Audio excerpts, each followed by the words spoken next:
refusal to switch sides be something we've seen before, huh? The Radiant. It looked like neither team really cared. Yeah, there's really no preferences, at least as far as that was concerned. So that's something, you know, 10 seconds it's to a little go. different, but interesting. Yeah, definitely. So the Oracle actually was Speaking of a banned little different, the first Oracle phase. pick. Yeah, there was banned first phase last game, so slips through and is actually the first pick for Ballers this time around. So Queen of Pain picked up again. Yeah, by we'll see what Elus1ve. carry they want. Yeah, the Death Prophet definitely taken out immediately. So. Just Yeah, something that the they're Death Prophet was a prepared to do. big deal, and the Omnia actually being banned by its own team.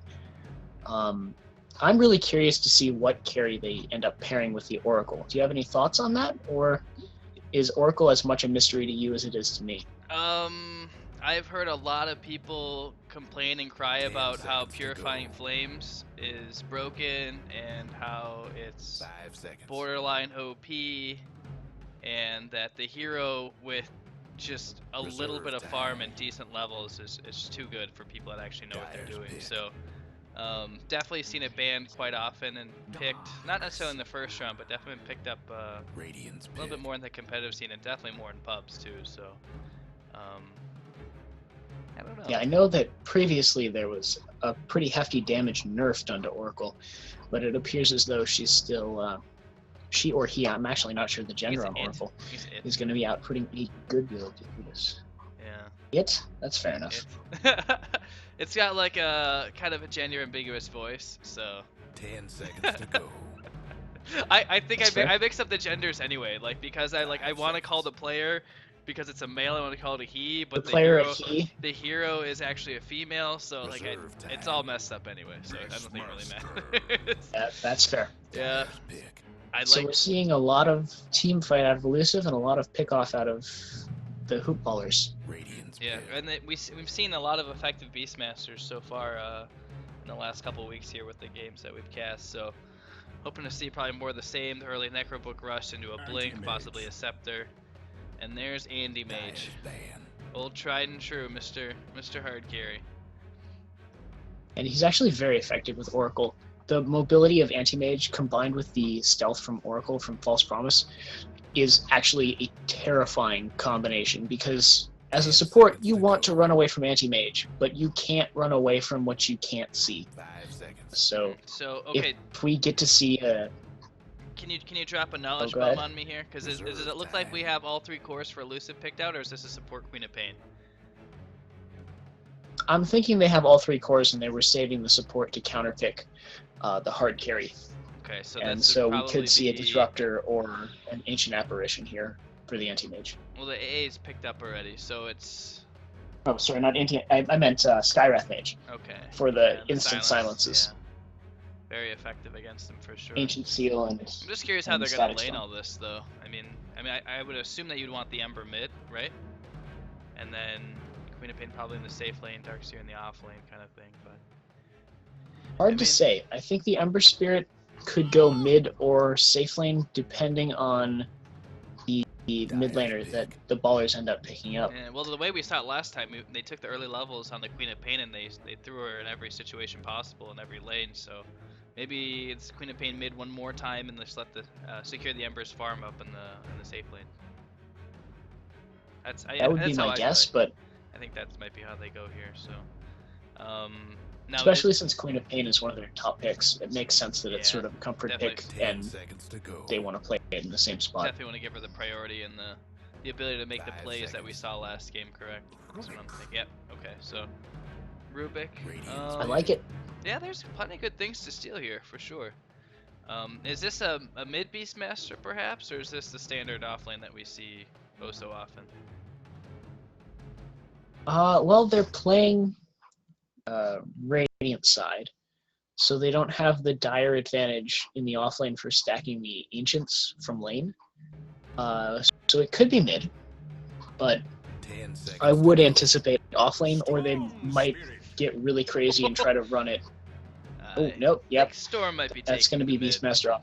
And that's also something that we don't see too often, too, just because of the nerfs to his ultimate and just the hero in general. They just made it a lot more difficult for him to be able to snowball like he did in patches past. So a pick you definitely have to invest in. But I mean, when paired with the Beastmaster, it's absolutely fantastic. Even with the Venge later on in the game, once need another point or so into that ultimate, because level 1 is a little underwhelming. So yeah, they definitely have a pretty good pickup potential, and that also will help counter out the Ember Spirit too. So I'm alright with it. Looking at the characters they have Vengeful Spirit, they have Beastmaster, and they have Storm. Those are 3 characters that are absolutely terrifying in terms of 10 ganking seconds to potential. go. So we should see a lot of early and mid-game aggression once we start seeing level 6s come out of those characters.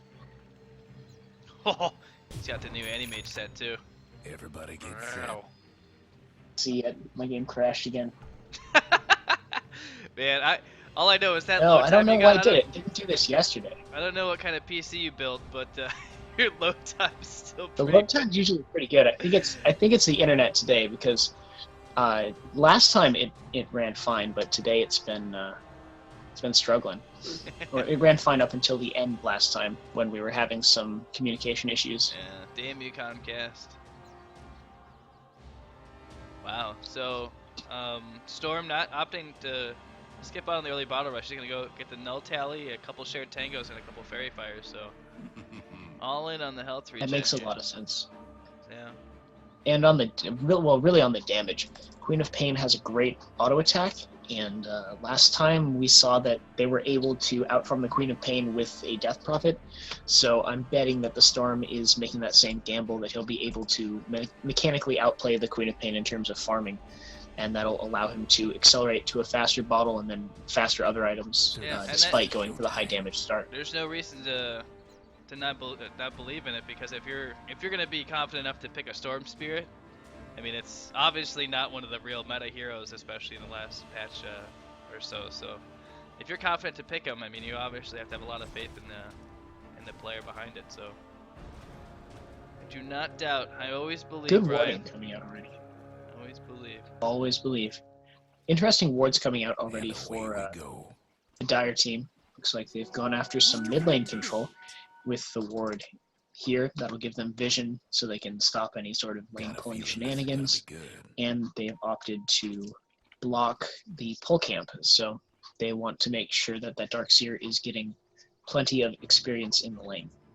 Yeah, and I think that's kind of what Beastmaster had in mind too, but it's gonna be a little more difficult. He still has that ward in his Yeah, he stats, was but he's pushed not out gonna by the get AA. over. And just as I said it earlier, the nerfs to the Storm Spirits is gonna merit a babysitter here, at least for the first wave or so. Just maybe secure that first wave or so. And babysitter will be raised by a babysitter, so the AA will come into mid as well to help out the Queen of Pain. Well, I think this time they've made a lane that's a little bit easier to rotate someone out of. Last time we saw the Priestess leave, and we saw the lane fall apart because the Omni Knight was powerful enough to out-harass the Earthshaker and the Spectre. This time they have a lot more lane presence, so losing one of those supports is not going to be quite as bad. Yeah, although the heroes themselves, like, innately they're just not good at rotating though. So I think that's also plays into it a little bit as well. I mean, Yeah, they've Rubik really running gone all around- in for a team fight style. Yeah, Rubik running around or an AA running around really isn't not gonna scare anybody. So we'll see how long they keep these. The only thing they can dual really mids. do is get cold feet and then try and telekinesis them for a cold feet stun, which can work, especially in combination with chains or with vac, but it's really fringe and it's kind of difficult to pull off. So expect more aggression out of ballers.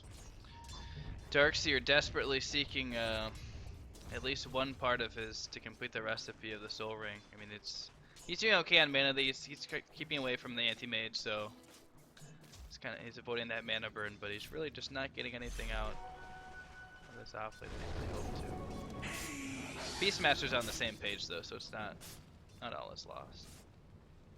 And actually, a Hastern's picked up by the AA, and you see a little bit of harassment come out here. He's just gonna throw a few right clicks into the anti-mage. He's got a stout shield and plenty of. Oh my god, he had 8 tangos. He had 2 tangos. What, 9 tangos? Or 8 tangos.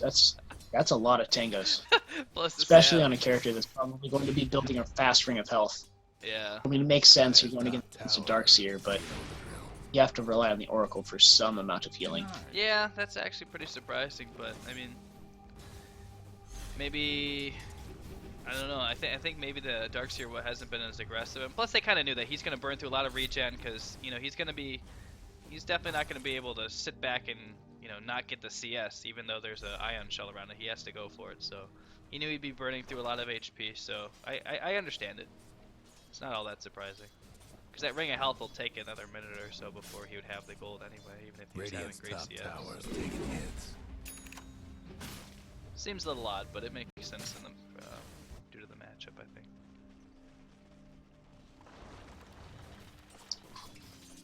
Well, we can see a similar trend to last game for CSing. Yeah. Once again, the ballers are coming out in the lead. Uh-oh. Storm Spirit. There's an aggressive blink, and that's... Oh my gosh! Just a second too slow there. Great stun by the Vengeful Spirit, actually. Securing them the first blood just by mere fragments of time. The aggressive blink by the Quap, you knew something was going to happen. There's no going back. Once you blink forward, you're in it. You got to commit. Now, one of the difficulties of playing that character is understanding which lanes you can blink in like that and which ones you can't.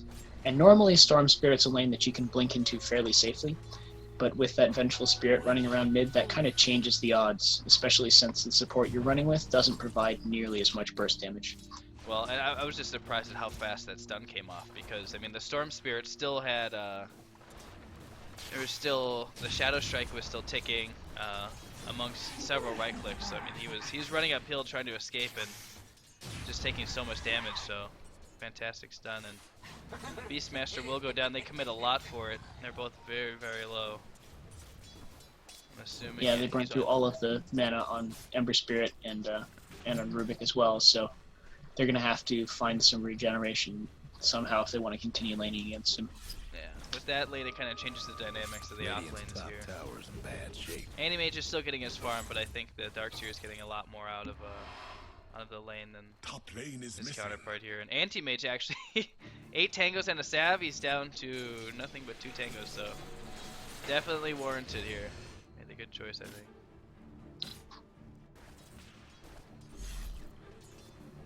Well, he has finally picked up actually 2 regeneration items. He's gone for a Ring of Regen as well, so we will see a Vlad's coming out of this Anti-Mage at some point in the future. Yeah, pretty damn good time too, man. Darkseer has begun ioning himself, so he's going to be going deep. And he's going to maybe get a kill here. Wow. Oh wow, I didn't think he would dive that. At the level 2 in Surge though, gives them enough of evasion. Okay, so now they got to be careful here. They have the full feed set up. He blinks out just in time though. Rotate both supports down, but he's got. It doesn't matter. I mean, they throw all that at him, and he's already gonna be at full health in another 10 seconds. And a huge stack here. Vengeful Spirit doing work here. Not able to get that last one off, so it'll stay a triple stack. That's a tricky one to get now that they changed that. Yeah, it stacks at about 54.5 optimally, so you can get a triple or a quad if you stack it at just the right time. He didn't even have the Ion Shell for that full duration. They're still able to pick off the Darkseer on bottom here. Oracle doing his thing.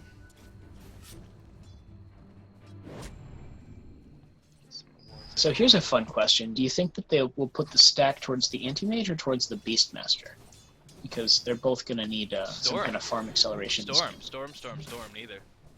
Definitely a Storm, for sure. Not only is it right there, it's accessible, but he needs it. He needs that flash farm. Yeah, he's going to go take that. It looks like they're already doing it for Storm. Yeah, guaranteed. Yeah, there's the Anti-Mage has no real effective way outside of a Battle Fury to take it, so there's no chance he would touch it. I mean, the Beastmaster is, he's only level 6, so there's not really much he could do.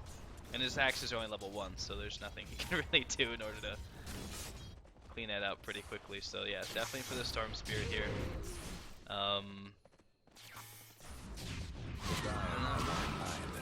Beastmaster actually get a kill, but he's definitely going to die in the process here. And gets the deny off. Fantastic. Fantastic.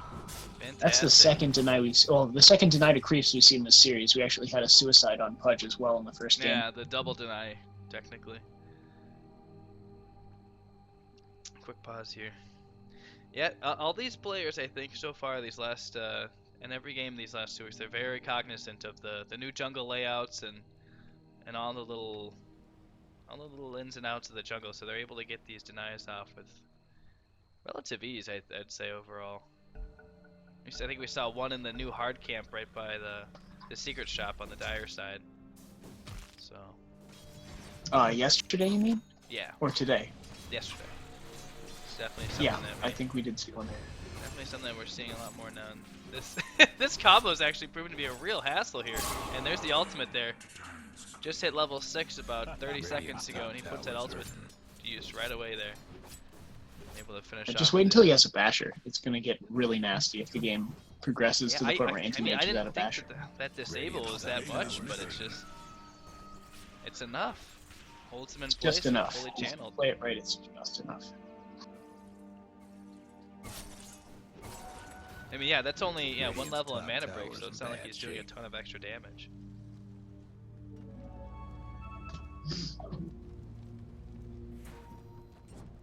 This is actually the most common anti-mage build for higher level play, and a lot of mid-level players will be a little bit confused because he has opted not to skill his skills very much. He's instead going for a high stat build, which allows him to farm the jungle much more effectively once he finishes the Battle Fury. The only thing I would argue is I'd take one of I definitely want to put at least one more point into the blink there, because laning stage is coming to an end. Yeah, He's gonna have to move around, and you can argue that the stats help him with jungling, but also blinking from camp to camp very quickly and efficiently also helps with the farm as well. So. Yeah, and you can even see him trend switching to pull that off. At cold feet might proc here though. Yep. He's gonna need the Darks here to do something here. Anti-Mage is gonna finish him off. He has no mana for the ultimate, unfortunately, even though it is on cooldown. Yeah, they're just gonna finish him off just like that. Oh. Yeah. And Darkseer's, yeah, he's gotta get out of dodge here. He's got level 2 now, Fortune 10, so. Beastmaster, by the way, level 8 now. They've left, it's just been a one-on-one these past couple minutes here. He's doing a lot better. Uh-oh, Darkseer. Yeah, Ember's actually holding up pretty well. Recommitted here. I think he'll be out on Surge. Nope, they have Oh yeah, no, they don't. No vision. Oh, he had it on the tread switch and he just didn't. Ooh, that's unfortunate. Radiant's bottom tower. That's unfortunate. Beastmaster goes down top in the meantime. Was that a solo pick off for the Ember? No, the AA rotated up there Gotcha. and he commit Chilling Touch, but minimal support there.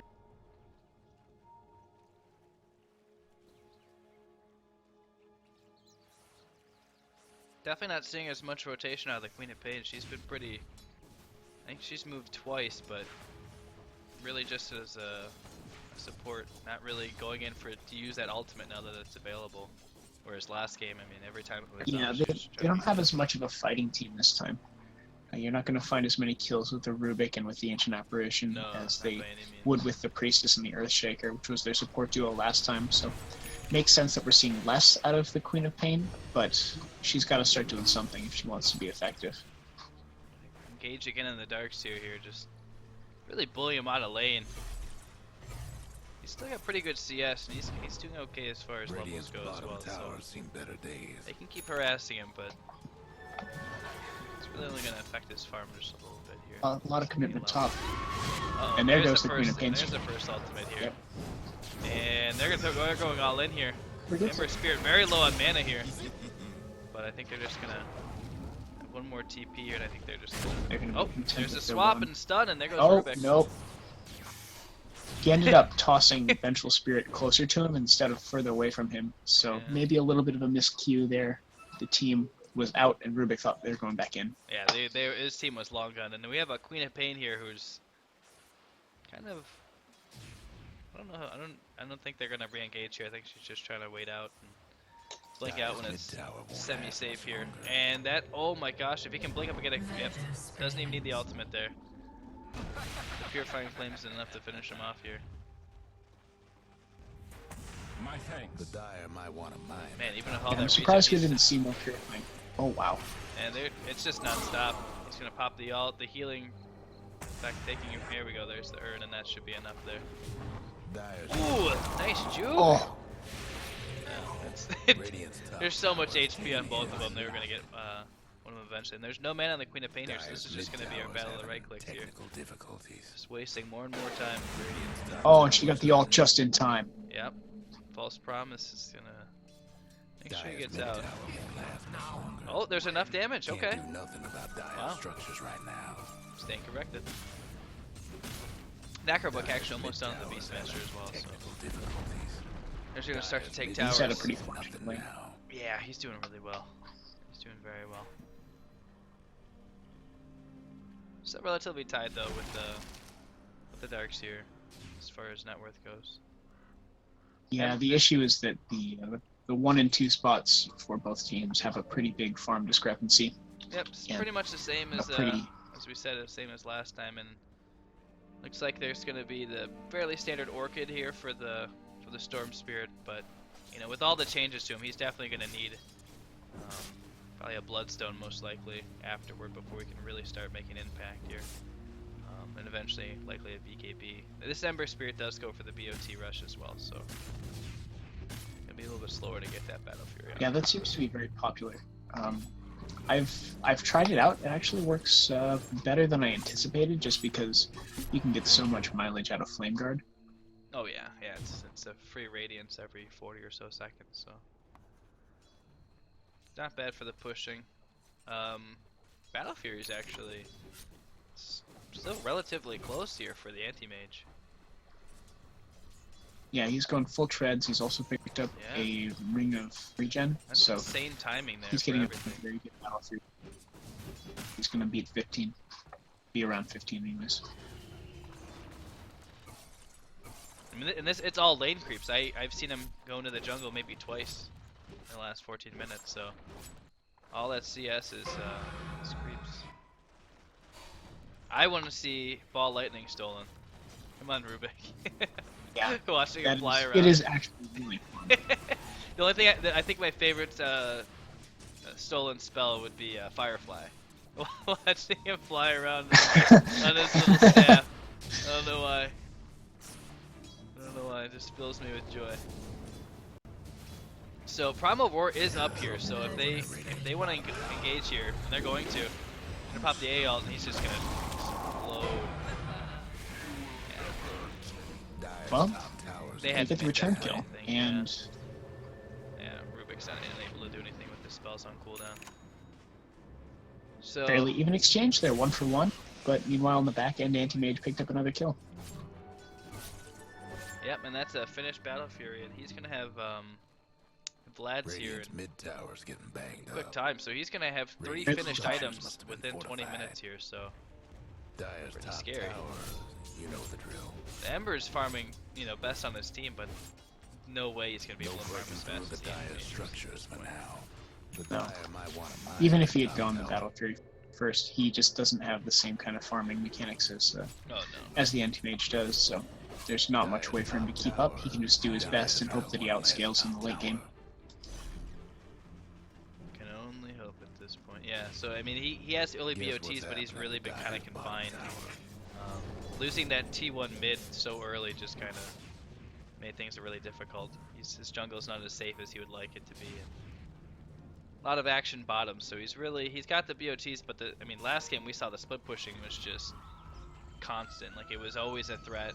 You know, they were taking towers with ease, and the Ember was just farming almost out of control, but not quite the same for the elusive Ember Spirit. Yeah, he's gonna have that stuff pretty soon here, so That's going to be a big Anti-Mage. I'm really curious as to what his next item will be, if he still goes after the Manta, or if he eschews that and goes after something a little bit more aggressive. I don't think he's afraid of the eventual Orchid here on the Queen of Pain. As we saw last time, I mean, it's just so slow, you know, getting to that point. So I don't think he's really worried about that. So he might opt to skip it, like you said. There we go, blink on the Rubik though. That's going to be pretty huge for him if they do eventually decide to go for pick ops. Level 4 blink too. Yeah, as you know, I do play quite a bit of Rubik, and looking at the draft picks, I mean, there are a lot of nice spells for him to be stealing. Anything okay. Static Remnant as a worst option is pretty good. Vengeful Spirit's got 2 out of 3, and Beastmaster you can steal a lot of effective things as well. And then, of course, a free blink off of Anti-Mage is nothing to snuff at. No, that's actually pretty awesome. Although I still feel like they're not going to be able to be aggressive. Just, I feel like the levels, it's not as bad as it was last time. Oh my gosh, this Beastmaster, so much damage between the Necro Summons and the Wars. There's really not much he can do, and the Ember's going to come in here, and that is a dead Beastmaster. So, you're getting counter kill, but losing your mid and the AA.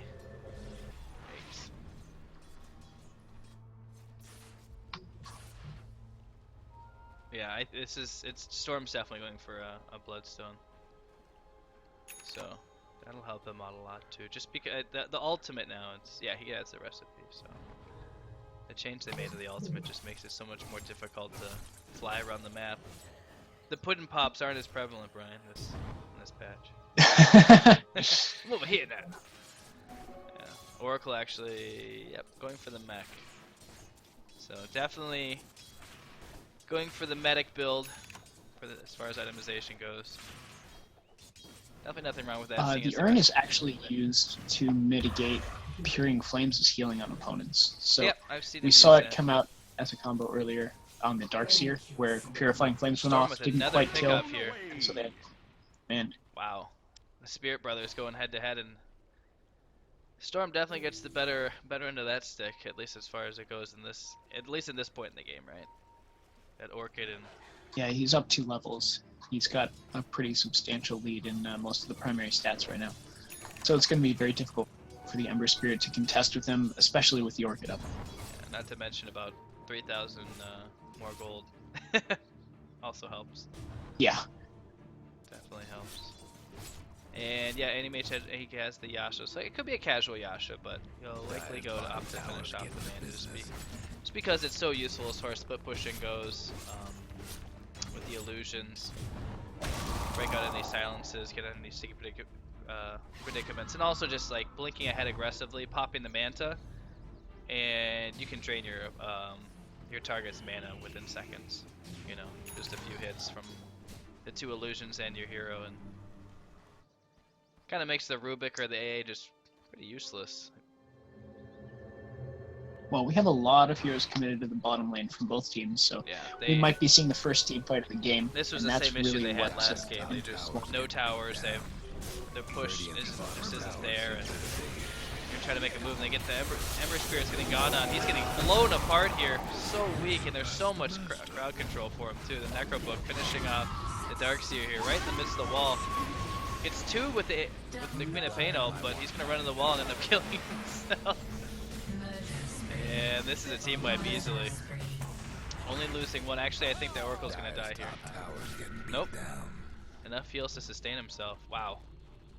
1 for 5. Yeah, I've definitely underestimated how tanky that Beastmaster is with just the Necro Books.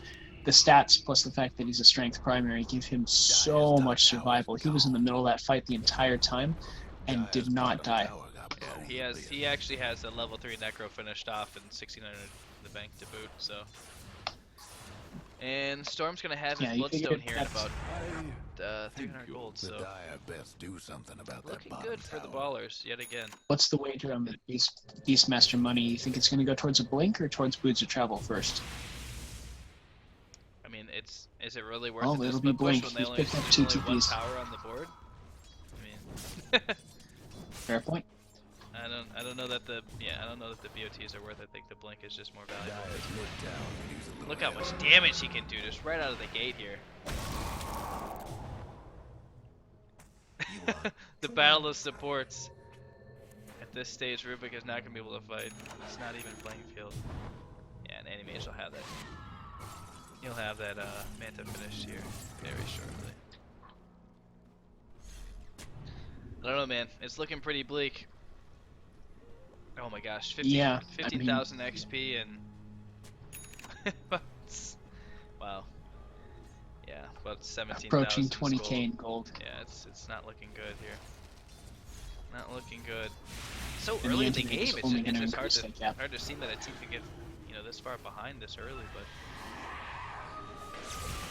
Well, one of the things in amateur tournaments that isn't really present in professional tournaments is a massive skill gap in sometimes. So when you look at amateur teams, they're all over the board in terms of their cohesion, in terms of their experience, and even in terms of their individual skill. Storm's So going I in think again, this and might this just time on be the an Rubik here. example. This is just a solo kill. He's just going around just spanking people now. With the Bloodstone finish, he's just going to be able to fight at will now. Another great swap, and Yeah, I think this is just you a difference in individual skill.